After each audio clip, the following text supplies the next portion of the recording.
Drama की starting हमारी female lead jenny के साथ होती है, जो यहाँ बास्केटबॉल मैच में अपने क्रश को चीयर कर रही होती है। तभी जेनी का क्रश जोर से सबके सामने ही प्रपोज कर देता है और बताता है कि वो उसे लाइक करता है। जेनी भी बहुत ही खुश हो जाती है और उसका प्रपोजल एक्सेप्ट करती है। दोनों ही साथ में हक करने लगते हैं और तभी हम यहाँ पर हमारे मेल लीड शेन को देखते हैं, जो बेचारा बहुत ही अपसेट हो जाता है क्योंकि वो भी जेनी को बहुत लाइक करता है। अब इसी के साथ ही सीन यहाँ से शिफ्ट होता है और हमें डायरेक्ट 7 साल बाद का सीन दिखाते हैं, जहाँ पर हम जेनी को अपने बॉयफ्रेंड जो के साथ फ्लाइट में देखते हैं। जो जेनी को कुछ टाइम के लिए अपनी डॉक्टर की जॉब पर जाने से मना कर रहा होता है क्योंकि अभी वो थोड़ा बीमार है और वो खून नहीं देख सकता है। इसलिए वो जेनी से कहता है कि जब मैं फिर से प्रोजेक्ट स्टार्ट कर लूंगा तो तुम अपनी जॉब पर चली जाना। जेनी उसे कुछ कहने वाली होती है कि इतने में अचानक से प्लेन हिलने लग जाता है और जो बहुत ही गुस्सा होने लगता है कि क्या इस पायलट को प्लेन चलानी नहीं आती है। फिर हम देखते हैं शेन को, जो कि इस प्लेन का पायलट है। उसका असिस्टेंट उसे बताने लगता है कि प्लेन का इंजन अचानक से खराब हो गया है और ऑटो पायलट भी वर्क नहीं कर रहा है। शेन तुरंत ही उसे टावर को कांटेक्ट करने के लिए कहता है। हॉस्टेस यहाँ सभी पैसेंजर को सही से सीट बेल्ट लगाने के लिए कह रही होती है। तभी उन पैसेंजर में से एक प्रेग्नेंट वुमेन होती है जिसका डिलीवरी का टाइम हो जाता है। वो बहुत ही दर्द में होती है तो हॉस्टेस तुरंत ही पूछने लग जाती है कि क्या यहाँ पर कोई डॉक्टर है। जेनी हेल्प करने के लिए जाना चाह रही होती है तो जो से तुरंत ही रोक देता है कि तुम ये काम मत करो, पर जेनी उसकी बात नहीं सुनती है और वो तुरंत ही उस प्रेग्नेंट वुमेन की डिलीवरी करने चली जाती है। तो यहाँ शेन को भी इस बारे में पता लग जाता है कि प्लेन में एक प्रेग्नेंट वुमेन है जिसकी डिलीवरी अभी स्टार्ट हो गई है। तो इस वजह से वो काफी केयरफुली प्लेन को हैंडल कर रहा होता है। फिर हम देखते हैं कि जेनी सब कुछ सही से हैंडल करती है और बच्चे की डिलीवरी सेफली हो जाती है। शेन का कलीग उसे बताता है कि इंजन वापस से रीस्टार्ट हो गया है और जिस प्रेग्नेंट वुमेन की डिलीवरी हो रही थी वो भी सेफली हो चुकी है। फिर सभी पैसेंजर जेनी को थैंक्स करने लगते हैं तो वो उनसे कहती है कि ये तो मेरी ड्यूटी थी। फिर जेनी जब वापस आकर बैठती है तो वो जोर से सॉरी कहती है। वो कहता है कि कोई बात नहीं, लेकिन जाओ अपनी ये खून वाली ड्रेस चेंज करो और दोबारा ऐसा काम मत करना। फिर फ्लाइट सेफली लैंड हो जाती है और ये लोग जब एयरपोर्ट पर आते हैं तो जो का असिस्टेंट उसे पिक करने आता है। पर फिर इतने में जो को शिवान की कॉल आ जाती है और वो जेनी से बताने लगता है कि शिवान अचानक से सेट पर बीमार हो गई है तो मैं उसे तुरंत ही देखने जा रहा हूँ और मैं असिस्टेंट से कह दे रहा हूँ ये तुम्हें घर छोड़ देगा। जेनी कहती है कि इसकी जरूरत नहीं है, मैं खुद कैब से चली जाऊंगी। ये सुनते के साथ ही जोर से चिल्लाने लगता है कि क्या ये कोई वक्त है तुम्हारा मुझसे गुस्सा होने का। जेनी कहती है कि तुम शिवान के पास जा रहे हो ना तो जाओ ना। तो वो भी गुस्से में कहता है कि ठीक है तुम्हारी मर्जी और फिर वो अपने असिस्टेंट के साथ चला जाता है। फिर जेनी बेचारी अकेले टैक्सी का वेट करते हुए रो रही होती है और इतने में यहाँ पर स्नोफॉल होने लग जाता है और तभी यहाँ पर शेन आ जाता है अम्ब्रेला लेकर। जेनी उसे देखते के साथ ही पहचान जाती है क्योंकि ऑफ कोर्स वो उसका पुराना क्लासमेट है। शेन यहाँ पर उसे पूछता है कि तुम अकेले क्यों हो, जो तुम्हारे साथ क्यों नहीं है। ऐसा कहते हुए उसे अम्ब्रेला देता है। तभी ये बताती है कि जो बहुत ही बिजी है इसलिए वो कंपनी के काम के लिए चला गया है।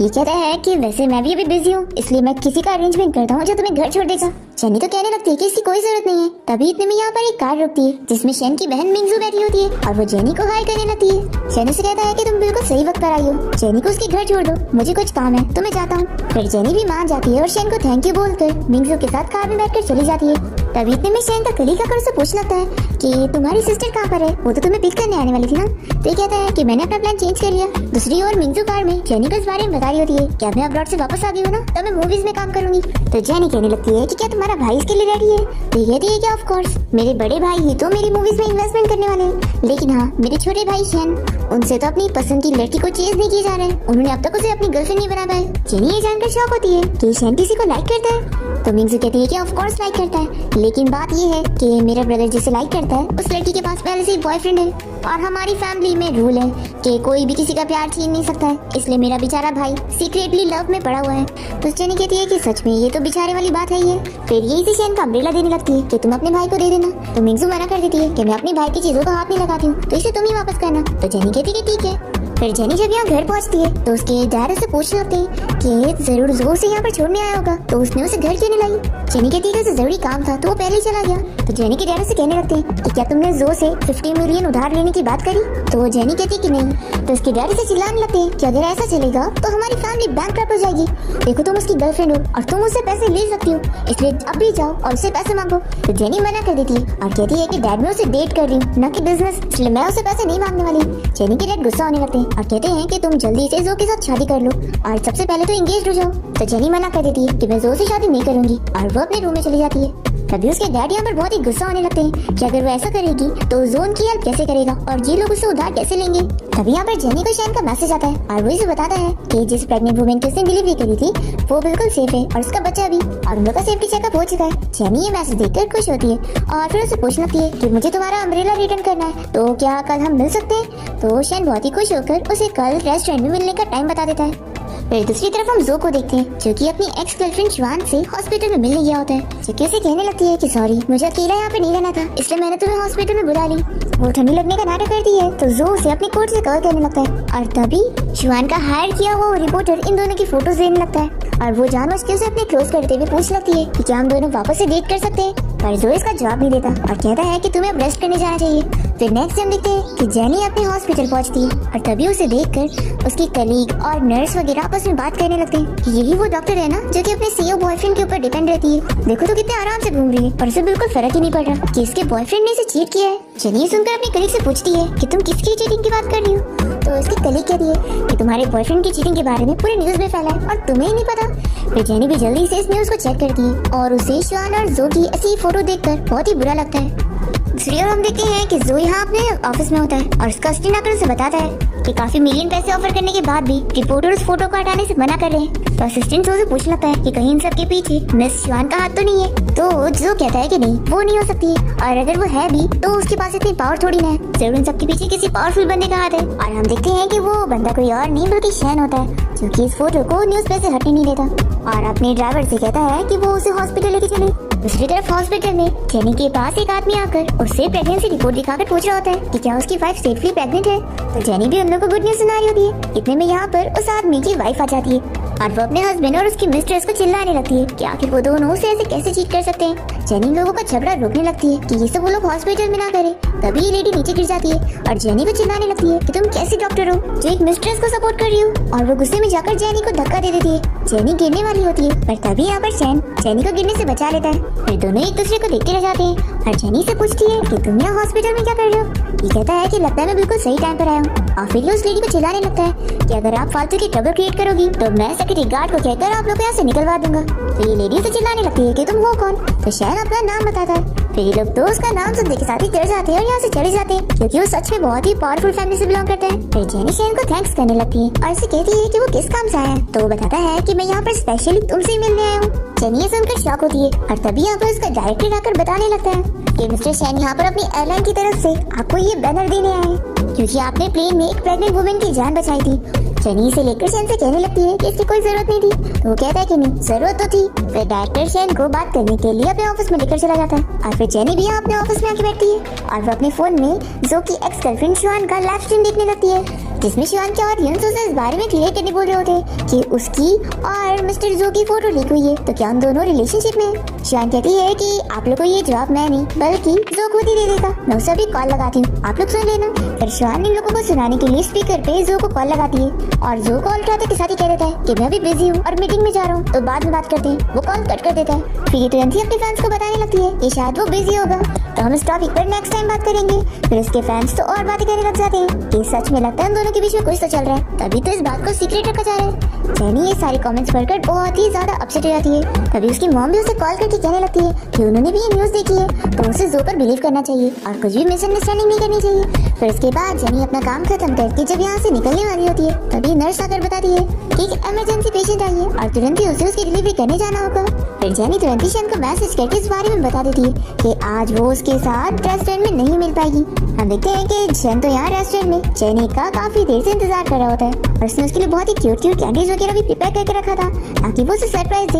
और जेनी का जब ये मैसेज देखता है तो अपसेट हो जाता है। फिर ये तुरंत ही वेटर को कॉल करके कहता है कि आप ये सारी चीजों को पैक कर दो। फिर जेनी जब ऑपरेशन करके फ्री होती है तो यहाँ पे डिलीवरी बॉय पहुंच जाता है और जेनी को खाने का ये बैग दे देता है। जेनी तो काफी शॉक हो जाती है कि ये किसकी तरफ से होगा। तभी नर्स कहने लगती है कि जरूर आपके बॉयफ्रेंड ने इसे भेजा है। जेनी ये सारी डिशेस देखती है और देखती है कि एक में कैंडी रखी हुई है। वो याद करती है कि जब वो जो को ये दे रही थी तो जो को ये कभी पसंद नहीं था और वो ये चीज को खाने से ही मना कर देता था, पर फिर भी जेनी को लगता है कि जो ने ही इसके लिए ये टिफिन भेजा है। वो बहुत ही खुश होकर सारी चीजों का फोटो लेकर जो को भेज देती है और फिर जो यहाँ सोचे पड़ जाता है कि आखिर जेनी को ये खाने की चीजें किसने भेजा। ये असिस्टेंट से कहकर इस बारे में पता लगवा लेता है और इसे पता लग जाता है कि जेनी को ये सब भेजने वाला शैन है। फिर ये तुरंत ही शैन को कॉल लगा लेता है और उसे कह देता है कि जेनी मेरी है इसलिए उसे दूर रहना। तो शैन कहता है कि क्या हुआ, तुम इतना डर क्यों रहे हो। तो भी जो कहने लगता है कि जेनी के दिल में सिर्फ मैं ही हूँ इसलिए तुम उसे मुझसे नहीं छीन पाओगे। तो शैन भी कह देता है कि ठीक है देख लेते हैं। फिर यहाँ पर जो बहुत ही नर्वस होने लगता है और अपने असिस्टेंट को कार रेडी करने के लिए बोलता है। इसके बाद जब जेनी अपने घर पहुँचती है तो देखती है कि जो पहले से यहाँ पर आया हुआ है। पर जेनी के डैड उसे समझा देते हैं कि कुछ भी प्रॉब्लम मत क्रिएट करना, ठीक है। और वो दोनों इन दोनों को बात करने के लिए अकेला छोड़कर चले जाते हैं। फिर जो यहाँ पर जेनी को फ्लावर देने लगता है और फिर कुछ कहने जा रहा होता है तो वो कहती है कि तुम्हें मुझे कुछ भी एक्सप्लेन करने की जरूरत नहीं है। मैंने पहले ही तुम्हारी कंपनी की तरफ से क्लैरिफिकेशन नोट पढ़ चुकी हूँ और अब काफी रात भी हो गई है, तो तुम अपने घर जाओ। फिर कहता है कि देखो ना, गुस्सा मत हो, मुझे नहीं पता था कि श्वान मुझे लाइव स्ट्रीम में कॉल कर रही है, नहीं तो मैं उसका कॉल नहीं उठाता। तो जेनी कहती कि नहीं, तुम उसका कॉल जरूर उठाते क्योंकि वो तुम्हारी पहली प्यार जो है। तो जो कहता है कि जब हमने डेट करना स्टार्ट करे थे तब मैंने तुमसे सब क्लियर करा था ना कि मैं अपनी एक्स गर्लफ्रेंड के साथ वापस कभी डेट नहीं करने वाला हूँ। जेनी कहती है कि मुझे नहीं पसंद कि तुम उसे बार बार कॉन्टेक्ट करो। तो ये कहता है कि ठीक है, आपसे प्रॉमिस करता हूँ कि दोबारा उसे कॉन्टेक्ट नहीं करूंगा। तो ठीक है, अब मान जाओ ना। तो वो जेनी मान जाती है और फिर ये कहता है कि मैं 2 दिन में तुम्हें बिजनेस पार्टी में लेके चलने वाला हूँ। और फिर ये जेनी को रेस्ट करने का बोलकर उसे हक करता है और मन में बहुत ही खुश होने लगता है कि जेनी के दिल में सिर्फ मैं ही हूँ और शायद तुम मुझसे जेनी को नहीं छीन पाओगे। और फिर जो जेनी को बाय बोलकर घर से बाहर आता है और इतने में जेनी के डैड जो से बात करने आ जाते हैं। वो अपनी कंपनी के सिचुएशन के बारे में उसे बताते हैं कि उनकी कंपनी बैंकक्रप्ट की पोजीशन पर आने वाली है, तो वो कुछ पैसों का उधार देकर उनकी हेल्प कर दे। पर जो तो इनकी बातों को इग्नोर करते हुए यहाँ से चला जाता है। और फिर जब जेनी के डैड वापस घर में आते हैं तो जेनी कहने लगती है कि डैड चलो इस घर को बेच देते ताकि हम अपना सारा उधार भर सके। उसके डैड मना करने लग जाते हैं कि मैं ये घर नहीं बेचने वाला हूँ और मैंने तुम्हें बोला ना कि जल्दी से जो के साथ एंगेजमेंट कर लो, फिर हमारा काम हो जाएगा। जेनी कहती है कि डैड आपको समझ नहीं आ रहा है, अगर हमारी एंगेजमेंट भी हो जाती है ना तो भी वो आपकी हेल्प नहीं करेगा। फिर जेनी की मॉम भी उसके डैड से कहने लग जाती है कि अगर उसे हेल्प करनी होती ना तो वो अब तक कर चुका होता, इसलिए तुम्हें उसके सामने अपने आप को ऐसे नीचे गिराने की जरूरत नहीं थी। सुनकर जेनी के डैड तुरंत ही जेनी की मॉम को थप्पड़ लगा देते। तो जेनी गुस्सा हो जाती है और अपने डैड को चिल्लाती है कि क्या वो पागल हो गए। तभी जेनी की मॉम कहती है कि रहने दो, मैं ठीक हूँ। और फिर उसके डैड यहाँ से चले जाते हैं और जेनी की मॉम से समझाने लगती है कि जाने दो, तुम्हारे डैड को ब्लेम मत करो, तुम्हारे डैड के ऊपर है इतना प्रेशर, इसलिए चलो अब मॉम से प्रॉमिस करो कि तुम जो के साथ अच्छे से बना के रखोगी और उसके साथ बिजनेस पार्टी में भी जाओगी।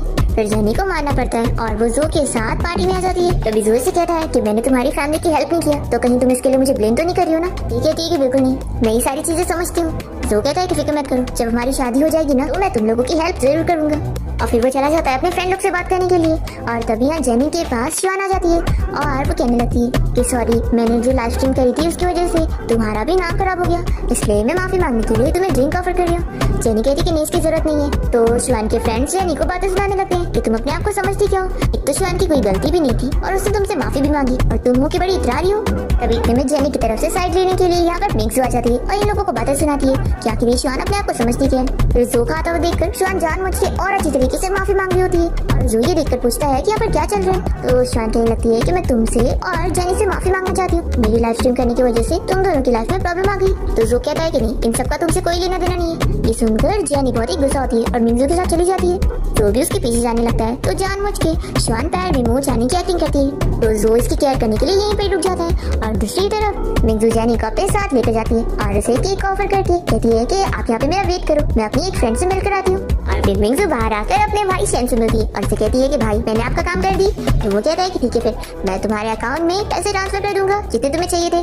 तो मिंगजू कहती है कि ठीक है फिर भाई, मैं आप दोनों की डेट को डिस्टर्ब नहीं करूंगी और वो यहाँ से चली जाती है। और फिर जैसे ही शेन यहाँ पर जेनी के पास आता है तो वो कहती है कि तुम यहाँ पर कैसे और वैसे मिंगजू कहाँ पर गई। तो शेन बताने लगता है कि वो तो अपनी फ्रेंड से मिलने चली गई और क्या मैं यहाँ बैठ सकता हूँ, तुम माइंड तो नहीं करोगी। तो जेनी कहती है कि ऑफ कोर्स बैठ सकते हो और फिर शेन उसे कैंडी देने लगता है। तो जेनी भी कैंडी को टेस्ट करती है और वो सोचती है कि ये सेम उस दिन वाला टेस्ट कैसे। वो इसे इस बारे में पूछने जा रही होती है कि क्या उस दिन भी इसने इसे कैंडी दिया था और इतने में जेनी को छींक आने लगती है और उसके गले में पूरे रैशेस हो जाते हैं और उसे एलर्जी हो चुकी होती है। ये देखकर शेन कहता है कि आखिर ये क्या हो गया। फिर वो तुरंत ही केक को टेस्ट करके कहता है कि इसके अंदर काजू है और तुम्हें तो काजू से एलर्जी है। तो जेनी ये सुनकर शॉक होती है कि इसे भी पता है कि मुझे काजू से एलर्जी है। दूसरी तरफ जो श्वान की केयर कर रहा होता है और वो उसे कहती है कि क्या तुम मेरे पर्स में से मेडिसिन निकाल सकते हो। फिर हम देखते हैं कि शेन तो यहाँ पर जेनी से कहने लगता है कि चलो मैं तुम्हें हॉस्पिटल लेके चलता हूँ। तो कहती है कि 1 मिनट रुको, मैं पहले इस बारे में जो को कॉल करके बता दूँ। फिर ये जो को कॉल करने लगती है पर जो का फोन तो श्वान के हाथ में होता है और वो जानबूझ के पहले तो इसका कॉल कट करती है, बार बार कट करती है और फिर फोन को ही छुपा देती है ताकि जो देख ही ना पाए। और यहाँ पर जेनी सोचती है कि वो कॉल क्यों नहीं उठा रहा और श्वान तो यहाँ पर और ज्यादा बीमार होने की एक्टिंग करती है। तो जो कहता है कि चलो मैं तुम्हें हॉस्पिटल लेके चलता हूँ और वो उसे उठा के लेके जाने लगता है। यहाँ पर शेन जेनी को हॉस्पिटल ले जाने के लिए निकल रहा होता है और उसकी हालत बहुत ही खराब हो जा रही होती है। तभी वो अपने सामने जो को श्वान को उठाकर ले जाते हुए देख लेती है और शॉक रह जाती है। और फिर शन भी ये देख लेता है जेनी की हालत और खराब होने लगती है, तो यहाँ पर ये भी उसे उठा लेता है और फिर यहाँ हॉस्पिटल में डॉक्टर इन लोग को बताता है कि वो लोग टाइम पर यहाँ हॉस्पिटल पहुँच गए, तभी वो अब सेफ है। फिर शन जेनी को पानी पिलाने जा रहा होता है तो कहती है कि मैं खुद पी लूंगी।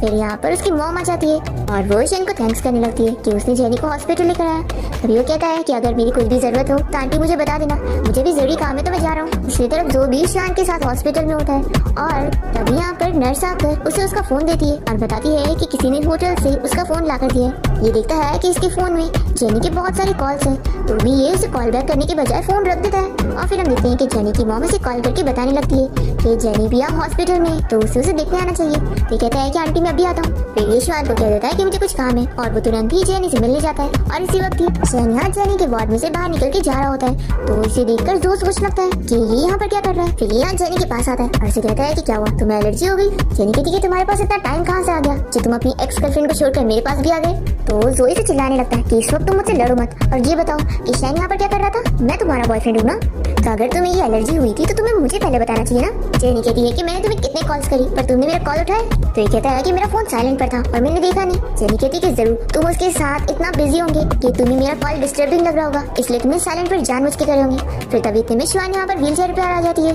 और जेनी से माफी मांगने लगती है कि इसमें जो की कोई गलती नहीं है, तुम गलत मत समझो, ये तो बस मेरी हेल्प कर रहा था। और अपने आप को ही बुरा बुरा बोलकर वो यहाँ से जाने की एक्टिंग करती है और बाहर आकर बहुत ही खुश होने लगती है कि अब जेनी को पता लग जाएगा कि जो सिर्फ मुझे लाइक करता है और उसके दिल में मैं ही हूँ। सो तो यहाँ पर सच में जेनी को चिल्ला रहा होता है कि देखा तुमने, शिवानी को कितना बुरा लगा और अब तुम्हें खुशी मिल गई होगी ना, अब कुछ टाइम के लिए हम लोग ना ही मिले तो बेहतर होगा। ऐसा बोल के ही गुस्से में चला जाता है। और फिर जो की यहाँ से जाने के बाद जेनी रोने लगती है और अपने आंसू पोंछ रही होती है। इतने में उसे मिंजू की कॉल आती है जो कि इसे सॉरी कहने लगती है कि मुझे नहीं पता था कि तुम्हें काजू से एलर्जी है और मैंने गलती से तुम्हें वो केक दे दी। जेनी कहती है कि इसमें तुम्हारी कोई गलती नहीं है तो सॉरी मत बोलो। तो मिंजू कहती है कि लेकिन मुझे फिर भी बुरा लग रहा है, तो क्यों ना मैं तुम्हें